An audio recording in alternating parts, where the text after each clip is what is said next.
প্রথমে অঙ্কটি ভালো করে পড়তে হবে। অঙ্কটি পড়ার পরেই ছবিটি আঁকতে হবে।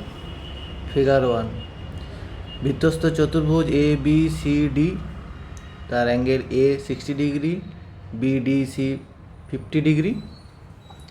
ভালো করে অঙ্কটি পড়ে ছবিটি আঁকতে হবে। ছবিটি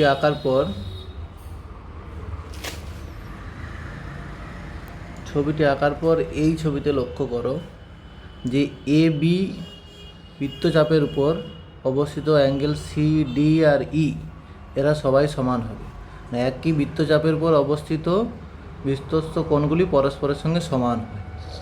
ঠিক আছে, এই ছবিটি দেখার পর এখানে চলে আসো। এখানে বি সি বৃত্তচাপের উপর অবস্থিত অ্যাঙ্গেল বি এ এবং C, angle B A C এবং অ্যাঙ্গেল বি ডি সি এরা পরস্পর সমান হবে, কারণ দুজনেই একই বৃত্তচাপের উপর বিসির উপর অবস্থিত।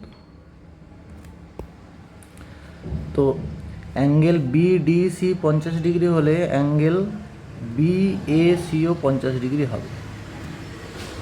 Angle B A C 50 degree হলে total angle B A D 110 degree হবে।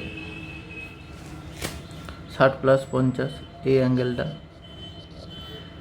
110 ডিগ্রি হলে আবার আমরা জানি যে এডি সমান এ বি, কারণ প্রশ্নে দেওয়া আছে যে এডি সমান এ বি। তাহলে এই অ্যাঙ্গেলটা এবং এই অ্যাঙ্গেলটা সমান হবে। সুতরাং ত্রিভুজের ধর্ম থেকে পাই theta plus theta plus 110 degree সমান 180 ডিগ্রি। ত্রিভুজের তিনটি কোণের সমষ্টি 180 ডিগ্রি। অতএব থিটা সমান 180 মাইনাস 110 70/2 35 ডিগ্রি। তো এটা হবে 35 ডিগ্রি, এই অ্যাঙ্গেলটা হবে 35 ডিগ্রি।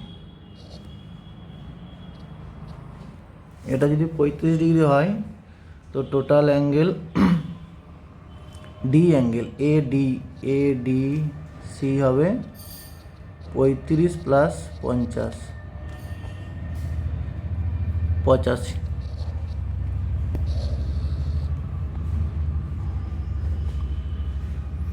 তো আমরা ত্রিভুজ এ ডি সি এর দুটো অ্যাঙ্গেল পেয়ে গেছি। একটা হচ্ছে 60 ডিগ্রি দেওয়া আছে প্রশ্নে, আর একটা হচ্ছে 30 + 50 85 ডিগ্রি। অ্যাঙ্গেল সি সমান কত? এখানে সি সমান 180 মাইনাস 60 প্লাস 85, 120 মাইনাস 85 মানে 35 ডিগ্রি। তো এটা হবে 35 ডিগ্রি। পুরো অঙ্কটা এখানে করে দেওয়া আছে।